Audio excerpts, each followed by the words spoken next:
Hey son, bedtime again. Well, you can watch this anytime, but it's bedtime for me soon. But before I lay my head down, I want to be able to talk to you and just remind you that Mummy and Daddy are always there for you. You're learning so much at this time. You just turned 3. That's huge. But like I said in a few videos before, and I talk to you all the time about this, please slow down when you need to, okay? Take your time. It's okay, you got so much time.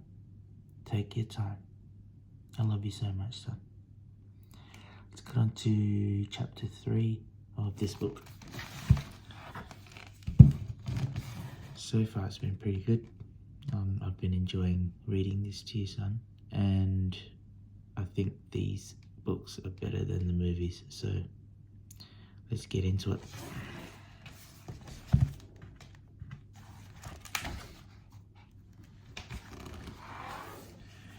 Chapter 3, The Letters from No One.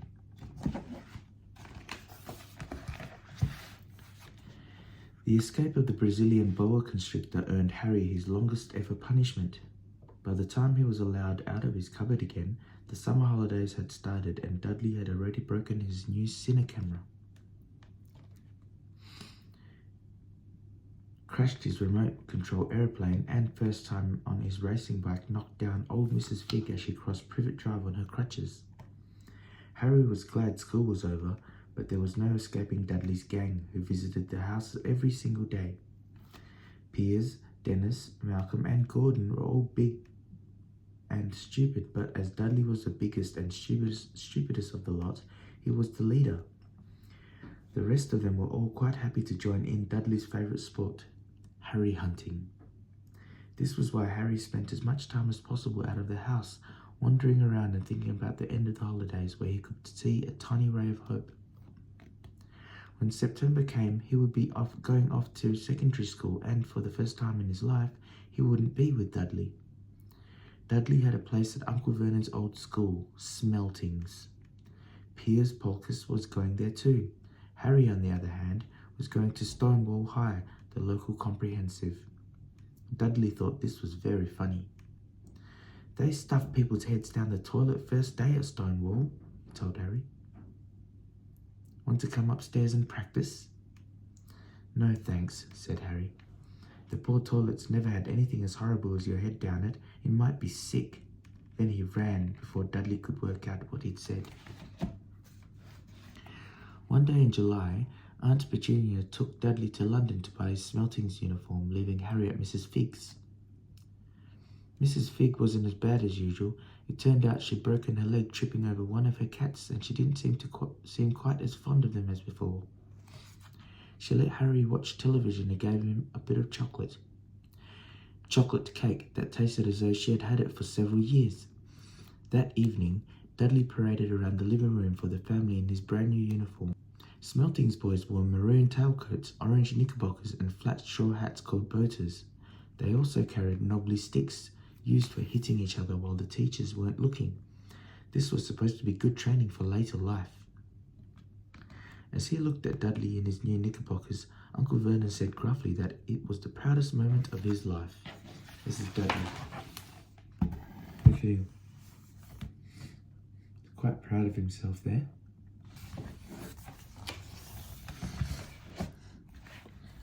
Aunt Petunia burst into tears and said she couldn't believe it was her ickle Dudleykins. He looked so handsome and grown up. Harry didn't trust himself to speak. He thought of his ribs might have already cracked from trying not to laugh. There was a horrible smell in the kitchen next morning when Harry went in for breakfast. It seemed to be coming from a large metal tub in the sink. He went to have a look. The tub was full of what looked like dirty rags swimming in grey water. "What's this?" he asked Aunt Petunia. Her lips tightened as they always did if he dared to ask a question. Your new school uniform," she said. Harry looked in the bowl again. "Oh," he said, "I didn't realize it had to be so wet." "Don't be stupid," snapped Aunt Petunia. "I'm dyeing some of Dudley's old things grey for you. It looks just like everyone else's when I've finished." Harry seriously doubted this, but thought it was best not to argue. He sat down at the table and tried not to think about how he was going to look on his first day at Stonewall High, like he was wearing bits of old elephant skin, probably. Dudley and Uncle Vernon came in, both with wrinkled noses because of the smell from Harry's new uniform. Uncle Vernon opened his newspaper as usual, and Dudley banged his smelting stick, which he carried everywhere, on the table.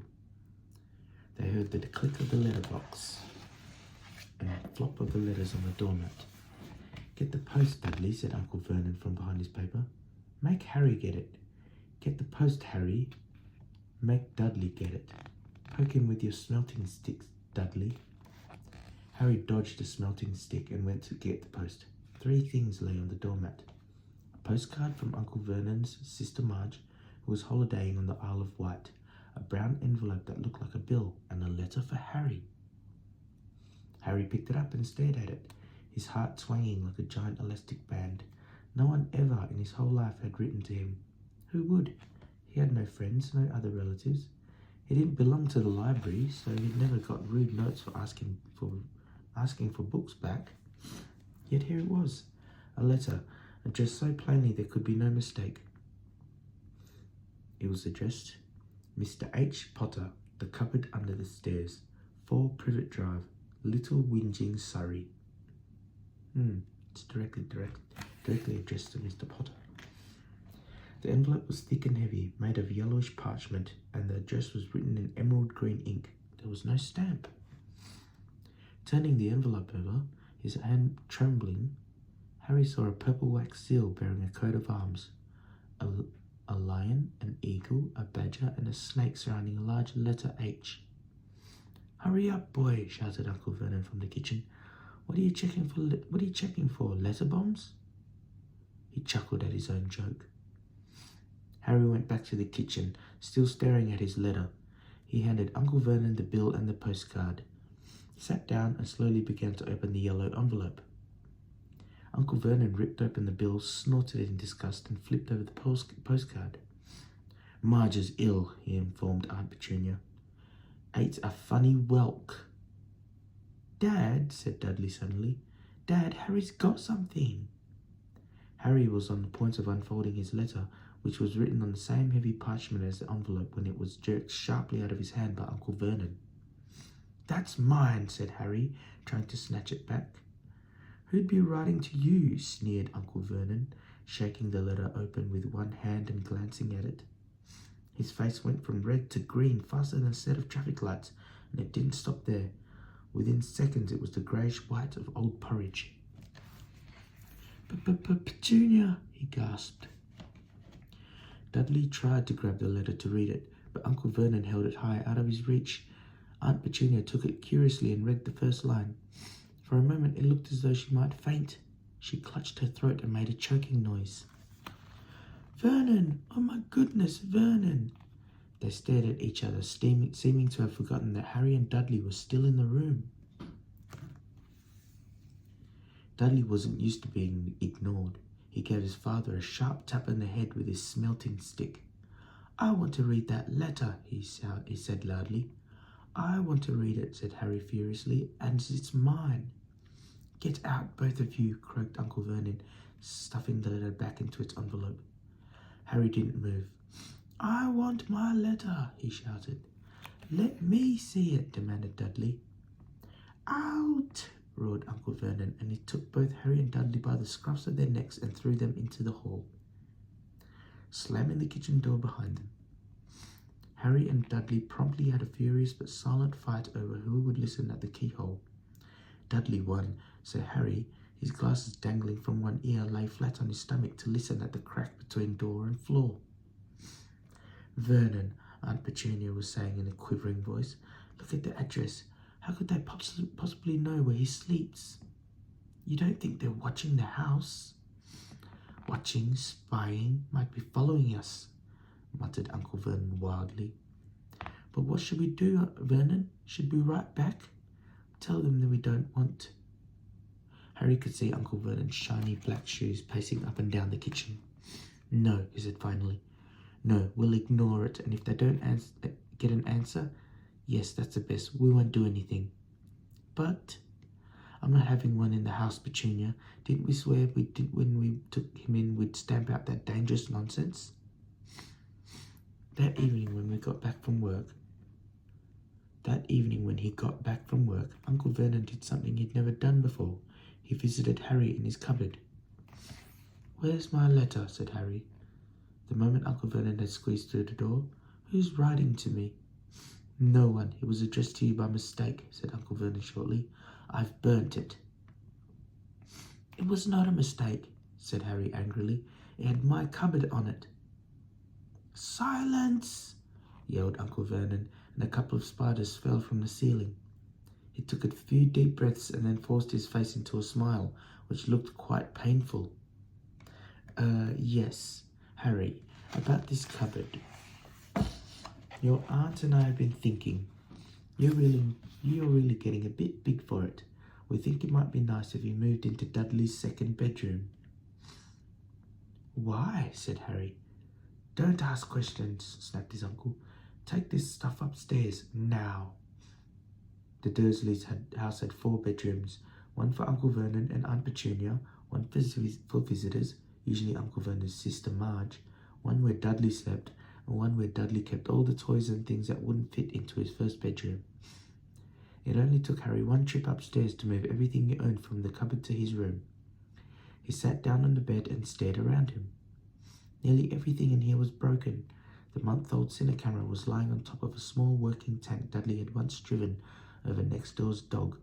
In the corner was Dudley's first ever television set, which he'd put his foot through when favourite program had been cancelled. This is Uncle Vernon grabbing the letter of Harry where it was addressed to him, but he wouldn't let him see it. See? He's a mean old man.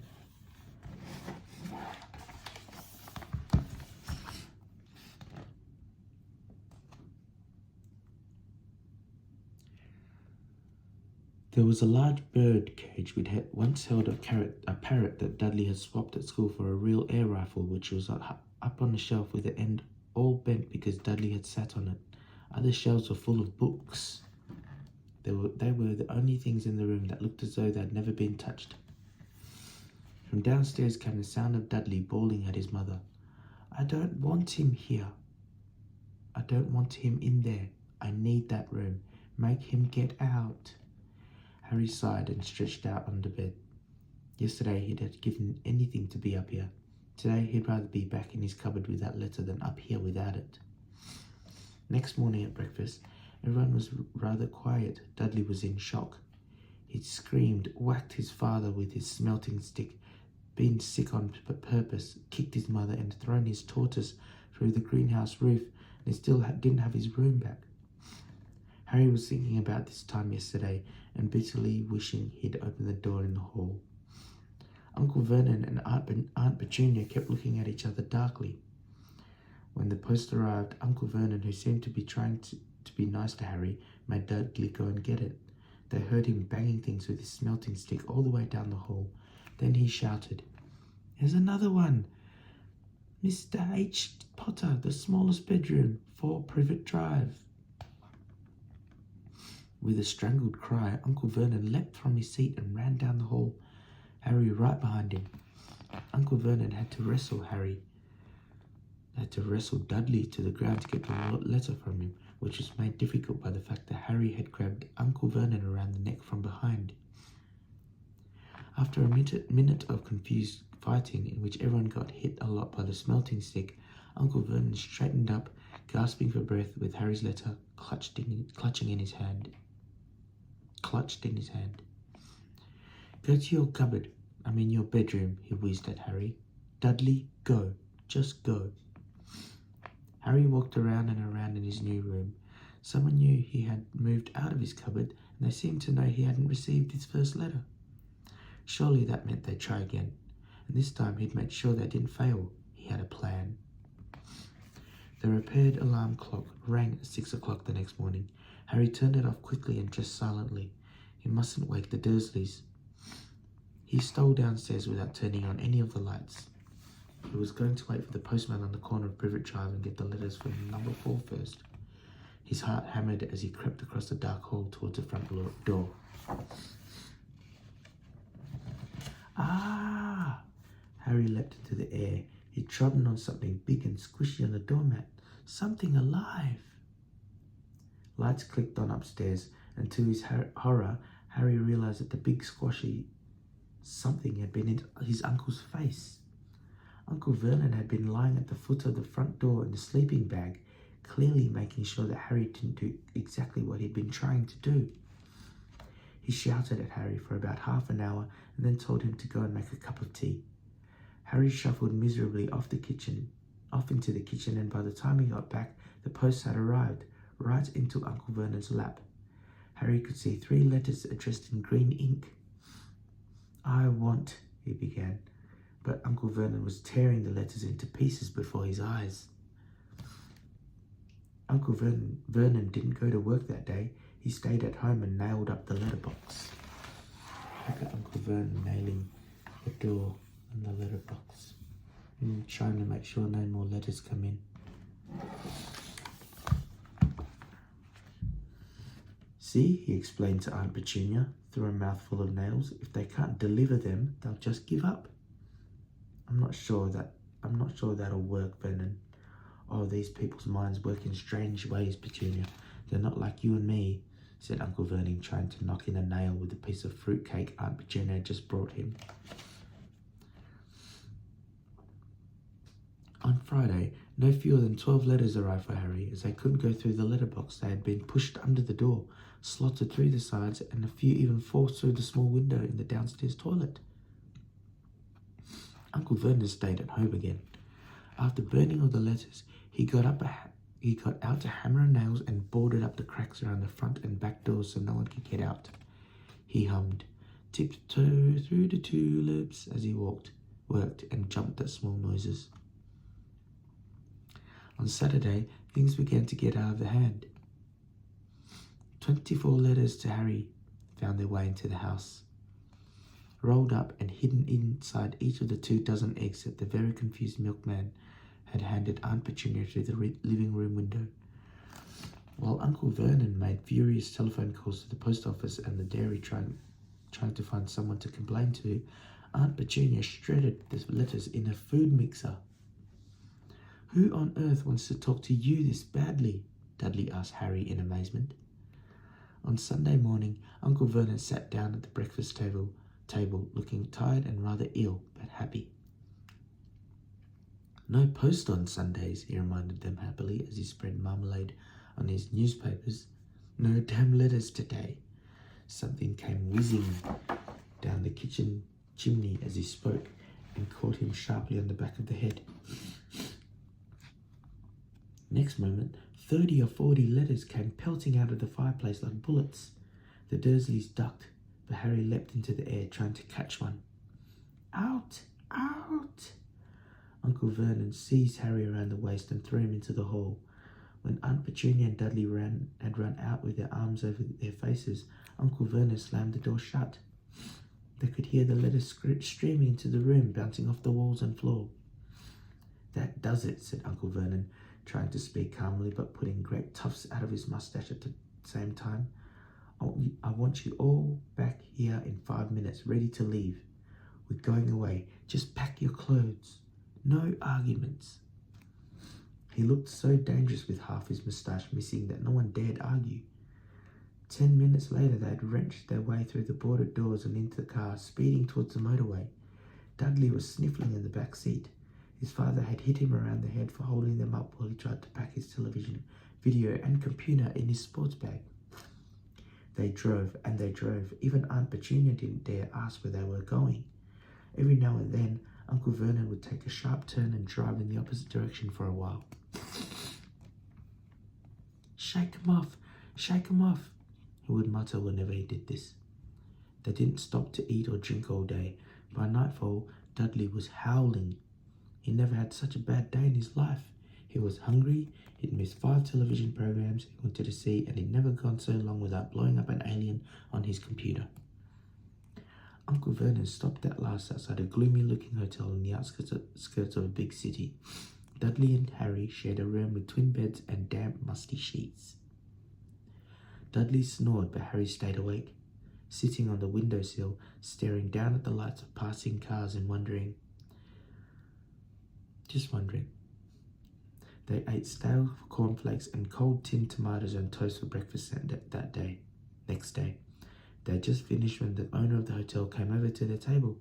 "Excuse me, but is one of you Mr. H. Potter? Only I got about 100 of these at the front desk." She held up a letter so they could read the green ink address. "Mr. H. Potter, room 17, Railway View, Cokeworth." Harry made a grab for the letter, but Uncle Vernon knocked his hand out of the way. The woman stared. "I'll take them," said Uncle Vernon, standing up quickly and following her from the dining room. "Wouldn't it be better just to go home, dear?" Aunt Petunia suggested timidly hours later, but Uncle Vernon didn't seem to hear her. Exactly what he was looking for, none of them knew. He drove them into the middle of the forest, got out, looked around, shook his head, got back in the car, and off they went again. The same thing happened in the middle of the ploughed field, halfway across the suspension bridge, and at the top of a multi-story car park. "Daddy's gone mad, hasn't he?" Dudley asked Aunt Petunia dully that afternoon. Uncle Vernon had parked at the coast, locked them all inside the car, and disappeared. It started to rain. Great drops beat on the roof of the car. Dudley snivelled. "It's Monday," he told his mother. "The great Humberto's on tonight. I want to stay somewhere with a television." Monday. This reminded Harry of something. If it was Monday, and you could usually count on Dudley to know the days of the week because of the television, then tomorrow, Tuesday, was Harry's 11th birthday. Of course, his birthdays were never exactly fun. Last year, the Dursleys had given him a coat hanger and a pair of Uncle Vernon's socks. Still, you weren't 11 every day. Uncle Vernon was back and he was smiling. He was also carrying a long, thin package and didn't answer Aunt Petunia when she asked what he'd bought. "Found the perfect place," he said. "Come on, everyone out." It was very cold outside the car. Uncle Vernon was pointing at what looked like a large rock way out to sea. Perched on top of the rock was the most miserable little shack you could imagine. One thing was certain, there was no television in there. "Storm forecast for tonight," said Uncle Vernon gleefully, clapping his hands together. "And this gentleman's kindly agreed to lend us his boat." A toothless old man came ambling up to them, pointing with a rather wicked grin at an old rowing boat bobbing in the iron grey water below them. "I've already got us some rations," said Uncle Vernon, "so all aboard." It was freezing in the boat. Icy sea spray rain crept down their necks and chilly wind whipped their faces. After what seemed like hours, they reached the rock, where Uncle Vernon, slipping and sliding, led the way to the broken-down house. The inside was horrible. It smelled strongly of seaweed. The wind whistled through the gaps in the wooden walls. It's Uncle Vernon rowing the boat to this little island, this little house on top of the island. It was so cold and the rain. He's so desperate to get somewhere.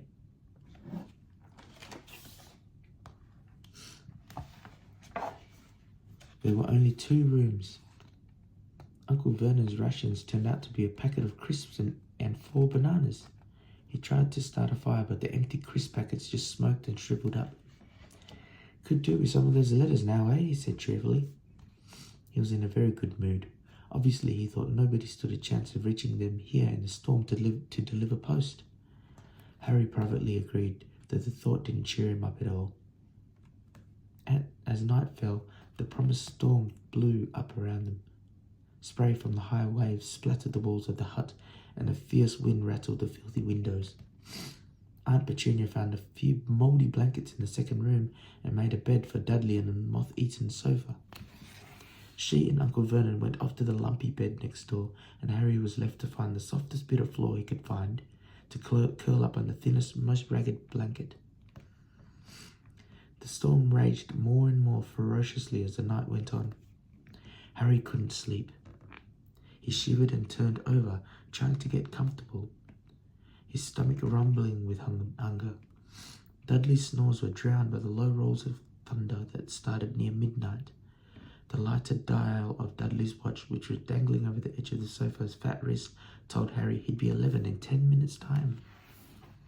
He laid and watched his birthday tick nearer, wondering if the Dursleys would remember it all, wondering where the letter writer was now. 5 minutes to go. Harry heard something creak outside. He hoped the roof wasn't going to fall in, although he might be warmer if it did. 4 minutes to go. Maybe the house in Privet Drive would be so full of letters when they got back that he'd be able to steal one somehow. 3 minutes to go. Was that the sea slapping hard on the rock like that? And 2 minutes to go. What was that funny crunching noise? Was the rock crumbling into the sea? 1 minute to go. It'd be 11. 30 seconds. 20. 10. 9. Maybe he'd wake Dudley up just to annoy him. 3, 2, 1. Boom.